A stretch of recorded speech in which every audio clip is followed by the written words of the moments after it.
नमस्कार। सर्वप्रथम आप सभी लोगों को गणतंत्र दिवस की हार्दिक शुभकामनाएं। मैं पिछले कुछ दिनों से देख रहा हूं कि यूजीसी का पुरजोर विरोध हो रहा है। यूजीसी यानी यूनिवर्सिटी ग्रांट कमीशन, विश्वविद्यालय अनुदान आयोग 2026 का जो बिल पारित हुआ है उसमें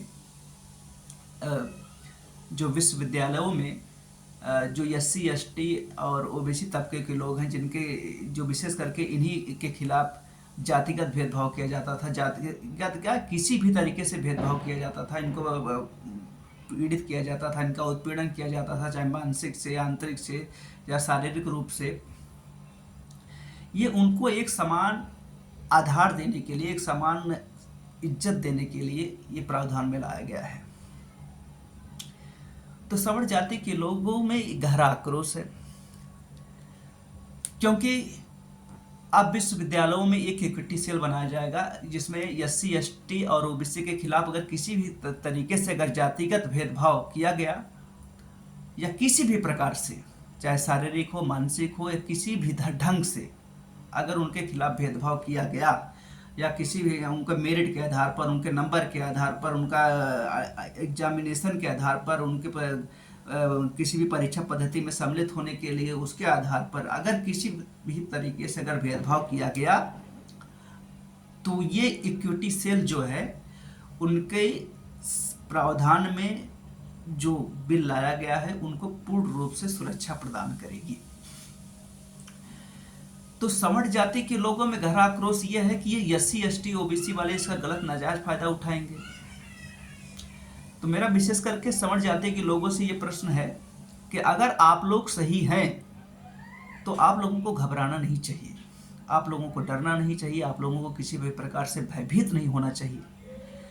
अगर आप लोग के अंदर ये भय है कि जो हम लोग करते आ रहे हैं भेदभाव, क्योंकि आप लोगों ने 3000 साल तक, हाँ मैं बहुत बड़ी बात कर रहा हूँ, 3000 साल तक आप लोगों ने 100% सत्ता का आरक्षण, सत्ता का सुख भोगा है। अब उनमें से जरा सा भी 1% अगर निकलने लगे तो आप लोगों को तकलीफ होना लाजिमी है। लेकिन जरा सोचिए, जब सारा सुख आप ही लोग लेंगे तो ये बेचारे निचले तबके लोगों वाले कहाँ जाएंगे? इनको भी तो कुछ अधिकार चाहिए। हमारे भारत के संविधान में सभी को समानता का अधिकार दिया गया, सभी को मौलिक अधिकार दिया गया ताकि सभी लोगों को समान दृष्टि से, समान अधिकार से अपना जीवन यापन करें। लेकिन जब आप लोग अगर सही हैं तो आप लोगों को किसी भी प्रकार से डरने की आवश्यकता नहीं है। मैं अधिकांश ये देखता हूँ कि सवर्ण जाति के लोगों, जो कि उनकी सरकार है, उनकी सरकार ने ही दबे कुछ लोगों के लिए ये बिल लाया है, तो वही लोग अब अपनी ही सरकार के ऊपर विरोध कर रहे हैं, क्योंकि वो उनके ऊपर जरा सा भी अगर दाग धब्बा लग जाए तो वो जरा सा भी अपने आपके ऊपर बर्दाश्त नहीं करेंगे। ये जो पिछड़े दबे कुचले लोग जो हजारों सालों से इनका उत्पीड़न होता आ रहा है, हजारों सालों से ये परेशान होते आ रहे हैं, इनके लिए जरा सा भी इनके दिल में रहम नहीं है। मैं जो ये बातें कहने जा रहा हूँ, अगर मैं किसी सवर्ण जाति विशेष के लोगों से जब मिलता हूँ, अगर मैंने उनके पिताजी को नमस्कार किया तो वो आशीर्वाद देते हैं, ऐसा नहीं है। लेकिन उनके जो बच्चे हैं वो हमारे पिताजी को वो सम्मान इज्जत नहीं देते, वो कभी नमस्कार ही नहीं करते, वो कभी कोई इज्जत नहीं देते।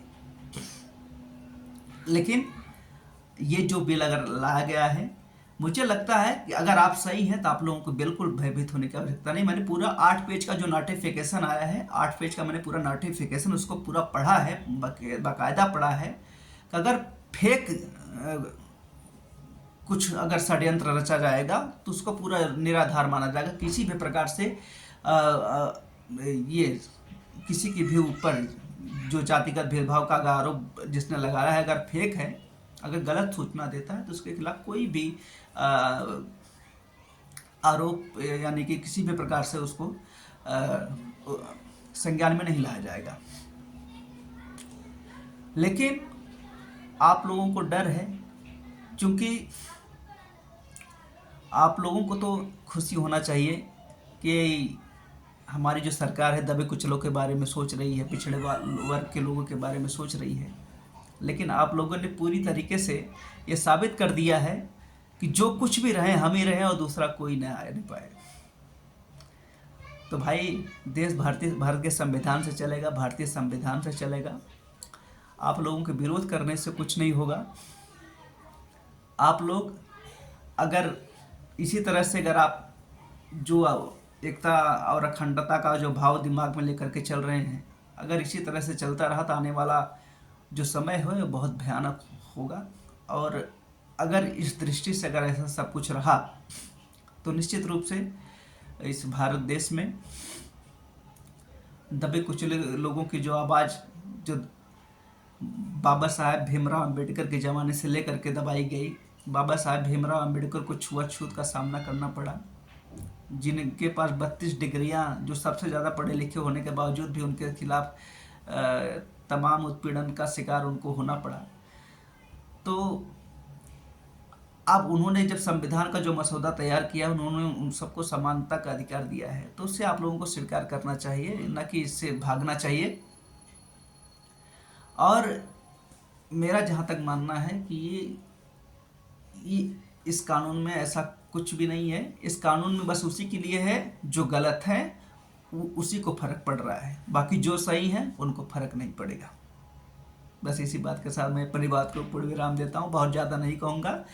और अगर आप लोगों को ज़रा सा भी शिकवा शिकायत है, अगर आप लोगों को ज़रा सा भी इसके बारे में कुछ समझना है, तब 8 पेज का आप नोटिफिकेशन PDF डाउनलोड कर लीजिए, पूरा पढ़ लीजिए, और उसके बाद पूरा दूध का दूध पानी का पानी हो जाएगा और किसी को शिकवा शिकायत करने की अपेक्षा नहीं रहेगी। ये मेरा वीडियो बनाने का मकसद किसी को ठेस पहुंचाने का नहीं था। ये मैंने जो पढ़ा था, जो मैंने इसमें सोशल मीडिया पर मैं जो देख रहा हूँ, उसी के आधार पर मैंने बनाया था। अब अपनी बात को मैं पूर्ण विराम देता हूँ। बहुत बहुत धन्यवाद। नमस्कार।